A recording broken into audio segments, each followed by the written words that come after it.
तो यह सुनकर अब कृष्ण को समझ आता है कि इसकी जो मेन प्रॉब्लम है वह है अपने जो प्रियजन जिनको सामने देख रहा है, पूजनीय जो लोगों को सामने देख रहा है, गुरु को और अपने दादाओं को, उनको इससे इसको बहुत फीलिंग हो रहा है कि इनको मैं मार दूंगा, इनको मैं कैसे मार सकता हूँ।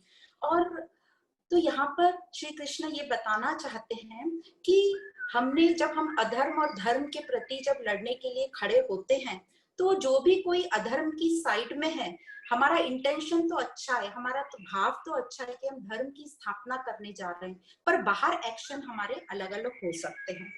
और यहाँ पर बस ये बोलते बोलते ही अर्जुन आगे बोलने लगता है, कार्पण्य दोषोपहत स्वभाव पृच्छामि त्वाम धर्म समूढ़ चेतः यत् श्रेयस्याम निश्चितम ब्रूहि तन्मे शिष्यस्तेहम शादीमाम त्वाम प्रपन्नम। ये 7वां श्लोक है 2nd अध्याय का। और इस श्लोक को बोलते से ही, ऐसा बोलते से ही कृष्ण जो है अपना ज्ञान शुरू करते हैं। अब इस श्लोक का मतलब क्या है, क्या बोल रहे हैं अर्जुन इस श्लोक में? तो इस श्लोक में अर्जुन का कहना यह है कि कायरता से मेरा जो धर्म है वो नष्ट हो गया है, मेरा जो सत्य स्वभाव है वो नष्ट हो गया है, और मोहित हुई मति ने मेरे धर्म को भी भुला दिया है। तो मैं आपकी शरण आया हूँ, मैं शिष्य बनकर आपकी शरण आया हूँ। तो आप ही निश्चित करके बताइए कि मेरे लिए कल्याणकारी क्या है, मेरे लिए श्रेयस्कर कर्म कौन से हैं। तो कायरपने, यहाँ पे संस्कृत में वर्ड यूज किया है कार्पण्य, मतलब जो कृपणता हम जो बोलते हैं, तो कृपणता का मतलब होता है कंजूस। तो यहाँ ये हमें बताया जा रहा है कि जो बुद्धि हमारे पास उपलब्ध है, ये जो बुद्धि है हम इसे बड़ी कंजूसी से यूज करते हैं, जो कि हमारे पास इतनी इंपॉर्टेंट चीज हमारे पास मौजूद है। और अर्जुन यहाँ ये भी बोल रहा है कि मैं अपना सब कुछ भूल रहा हूँ, तो आप निश्चित कर कर मुझे ये बताइए कि मेरे लिए श्रेयस्कर क्या है। तो श्रेयस्कर मतलब जो मेरे लिए बेनिफिशियल है, मेरे लिए और समाज के लिए बेनिफिशियल है। श्रेयस्कर का ऑपोजिट होता है प्रेयस्कर। तो हमारे पास भी हमेशा 2 चॉइसेस रहती हैं, एक श्रेयस्कर और एक प्रेयस्कर। श्रेयस्कर मतलब जो हमारे लिए बेनिफिशियल है, और जो प्रेयस्कर मतलब बेनिफिशियल हो सकती है पर ज्यादा हमें प्लेजर दे रही है, इंजॉयमेंट दे रही है। तो यूजुअली हम ऐसी चीज चूज करते हैं जो हमें प्लेजर दे रही है, इंजॉयमेंट दे रही है, और बेनिफिशियल चीज को, हम श्रेयस्कर चीज को थोड़ा पीछे डाल देते हैं। पर जरूरी नहीं है, कई बार जो इंजॉयबल चीज है वो बेनिफिशियल भी हो सकती है और बेनिफिशियल चीज इंजॉयबल भी हो सकती है। पर यहाँ बताया जा रहा है कि हमेशा जब भी हमें चॉइस करने को मिले तो हम जो बेनिफिशियल है उसको हमने फर्स्ट प्रायोरिटी देना चाहिए। और आगे अर्जुन कहते हैं कि मैं शिष्य बनकर, मतलब अब मैं शिष्य की भांति बैठा हूं, मतलब मैंने तुम्हें अपना गुरु चुन लिया है, तो आप ही बताइए कि मेरे लिए क्या ठीक है। इसका ये मतलब है कि अर्जुन ने अपने आप को स्वीकारा कि मुझे सोच या कंफ्यूजन है, मुझे समझ में ठीक से नहीं आ रहा और अब मुझे किसी गाइडेंस की जरूरत है। और उसने अपने आप को समर्पित किया अपने, जिनको वो गुरु मान रहा है कृष्ण को, उनके सामने कि आप मुझे बताइए। तो यहाँ हमें ये समझ में आता है कि जब सामने वाला रिसीव एंड में हो, या सामने वाला जब एडवाइस मांगेगा तब हम एडवाइस देंगे तो वह ठीक तरीके से सुनेगा और हमारा कहना मानेगा। यहाँ पर एक और जो लास्ट वर्ड दिया है प्रपन्नम, प्रपन्नम का मतलब है मुझे क्या पकड़ के रखना है। तो हमें क्या चीज पकड़ के रखनी है अपने पास, तो पकड़ के तो हमें अपना स्वरूप पकड़ के रखना है, जो हम आनंद स्वरूप हैं। हमने अपने आनंद को कभी नहीं खोने देना है।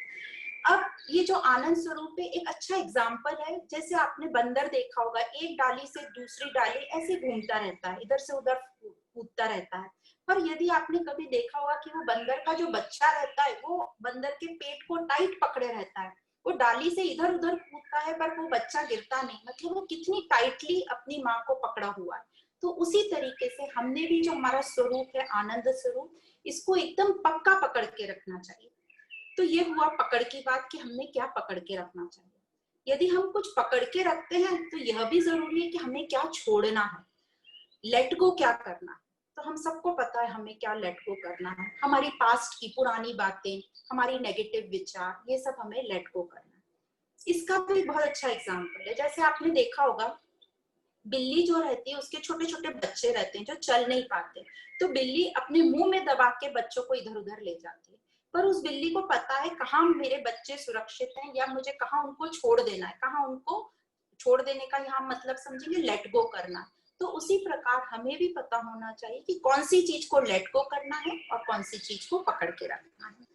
तो इस प्रकार इस श्लोक में बताया गया कि हम अपनी बुद्धि को कंजूसी से ना यूज करें, अपनी बुद्धि को पूरी तरह यूज करें और इस ज्ञान का साथ लेके अपनी बुद्धि को कुशाग्र बनाएं। एक और बहुत अच्छी एक स्टोरी याद आती है कि कैसे हम लोग कंजूसी करते हैं। एक बार की बात है, ये जो नोट होते हैं रुपए, ये रुपए एक दूसरे से बात कर रहे थे। तो एक 500 रुपए का नोट था, एक 100 रुपए का नोट था और एक 10 रुपए का नोट था। तो 500 रुपए नोट वाला जो नोट है वो बोलता है दोनों से कि मेरी तो जीवन की यात्रा बहुत अच्छी निकली, मैं तो ज्यादातर यूज हुआ 5 स्टार होटल में, एंटरटेनमेंट में, मीडिया में, मूवी थिएटर में, बहुत मजा आया मुझे। तो जो 100 रुपए वाला था नोट वो बोलता है मेरा भी कुछ जीवन अच्छा ही गया, इतना भी बुरा नहीं गया, मैं हर सुपरमार्केट में यूज हुआ, हम डेली नीड्स वाली शॉप्स में मैं यूज हुआ, तो मेरा भी अच्छा ही जीवन गया। तो जो 10 रुपए नोट था वो बोलता है कि मेरा भी ठीक ही ठीक गया, मैं तो सिर्फ मंदिरों में, गुरुद्वारों में, मस्जिदों में बस वही रहा, वही मेरी यात्रा थी। कहने का तात्पर्य है कि हम लोग, ये नहीं बोलने का मतलब है कि हम मंदिरों में जाके ज्यादा पैसे डालें, बात ये है कि हमको जहां हमने यूज करना चाहिए वहां अपनी बुद्धि को हम कंजूसी से यूज करते हैं। तो अपनी बुद्धि को हम अच्छे से यूज करें।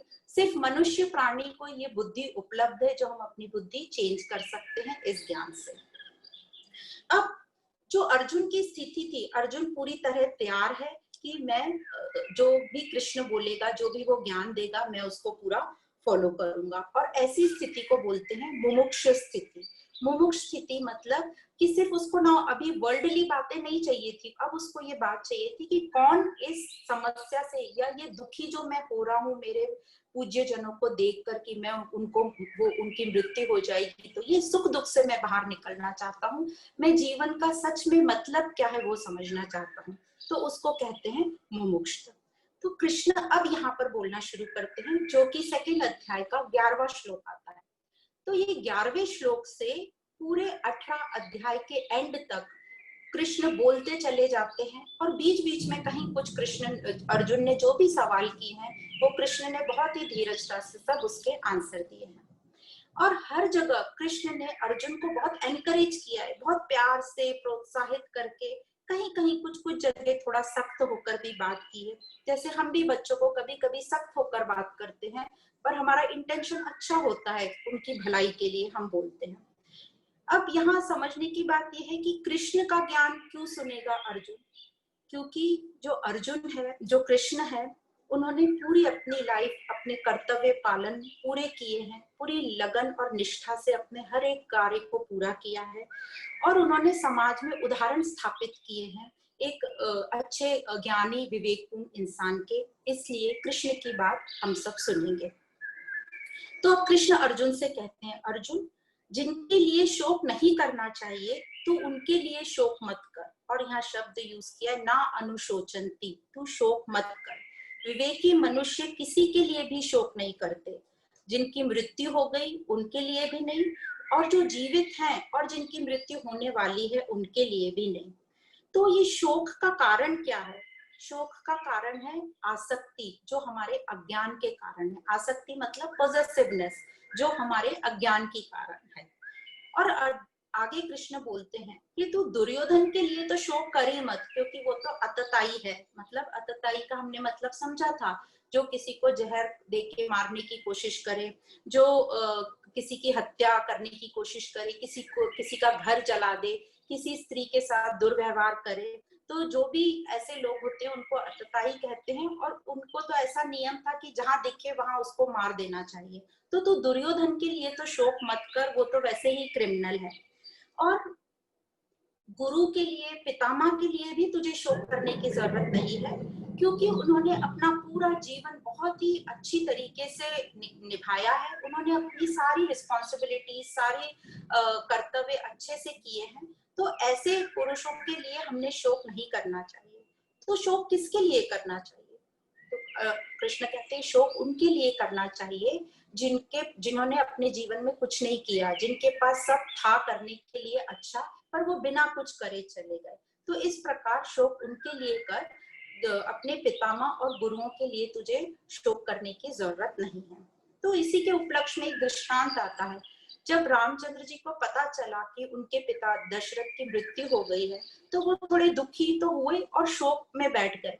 तभी गुरु वशिष्ठ ने रामचंद्र जी को बोला कि तुम अपने पिता की मृत्यु के लिए शोक मत करो, क्योंकि उनकी जो मृत्यु हुई है, अपने जीवन काल में उन्होंने अपनी सब जिम्मेदारियां अच्छे से निभाई हैं, और ये जो मृत्यु हुई है इसी से आगे चल के हमारी उन्नति होती है, तो तुम शोक मत करो।